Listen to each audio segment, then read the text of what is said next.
ಚಿತ್ರರಂಗಕ್ಕೆ ಅರಣ್ಯ ಇಲಾಖೆ ಒಂದು ಬಿಗ್ ಶಾಕ್ ಕೊಟ್ಟಿದೆ. ಹೊಸ ಆದೇಶವನ್ನು ಹೊರಡಿಸಿದ ಸಚಿವ ಈಶ್ವರ್ ಖಂಡ್ರೆ ಇನ್ಮೇಲೆ ಚಿತ್ರೀಕರಣಕ್ಕೆ ಅರಣ್ಯ ಇಲಾಖೆಯ ಅನುಮತಿ ಕಡ್ಡಾಯ. ಚಲನಚಿತ್ರ, ಧಾರಾವಾಹಿ, ಕಿರುಚಿತ್ರ, ಸಾಕ್ಷ್ಯಚಿತ್ರ, ಟಿವಿಗಳ ಚಿತ್ರೀಕರಣಕ್ಕೂ ಕೂಡ ಈ ನಿಯಮ ಅನ್ವಯ ಆಗತ್ತೆ. ಚಿತ್ರೀಕರಣದಿಂದ ಕಾಡು ಪ್ರಾಣಿಗಳು ಮತ್ತು ಪರಿಸರಕ್ಕೆ ಧಕ್ಕೆ ಆಗ್ತಾ ಇರುವ ಹಿನ್ನೆಲೆಯಲ್ಲಿ ಅರಣ್ಯ ಪ್ರದೇಶಗಳ ಗೌಪ್ಯ ಮಾಹಿತಿಯೂ ಬಹಿರಂಗ ಆಗುವಂತ ಆತಂಕ ಬೇರೆ ಇದೆ. ಈ ಎಲ್ಲದಕ್ಕೂ ಕೂಡ ಕಡಿವಾಣ ಹಾಕೋದಕ್ಕೆ ಅರಣ್ಯ ಇಲಾಖೆ ಮುಂದಾಗಿರೋದು. ಇತ್ತೀಚೆಗೆ ಕೆಲವೊಂದಷ್ಟು ಸಿನಿಮಾಗಳಲ್ಲಿ ಈ ಕಾಡು ನಾಶ ಆಗಿದೆ ಅನ್ನುವಂಥ ಒಂದು ಗಂಭೀರವಾದಂಥ ಆರೋಪ ಬಂದಿತ್ತು. ಕಾಡು ಪ್ರಾಣಿಗಳಿಗೂ ಕೂಡ ಸಮಸ್ಯೆ ಆಗ್ತಿದೆ ಅನ್ನುವಂಥ ಆರೋಪ ಬಂದಿತ್ತು.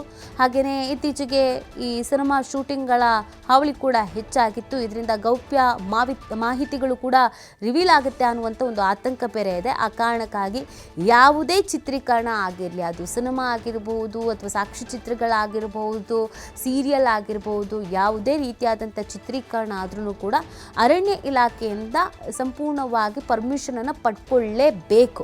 ಅವರ ಗಮನಕ್ಕೆ ತಂದು ಅವರ ಅನುಮತಿಯನ್ನು ಪಡೆದುಕೊಂಡೇ ಚಿತ್ರೀಕರಣವನ್ನು ಮಾಡಬೇಕು. ಅಕಸ್ಮಾತ್ ಪರ್ಮಿಷನ್ ಸಿಕ್ಕಿಲ್ಲ ಅಂತ ಅಂದರೆ ಚಿತ್ರೀಕರಣ ಕ್ಯಾನ್ಸಲ್ ಆಗುತ್ತೆ.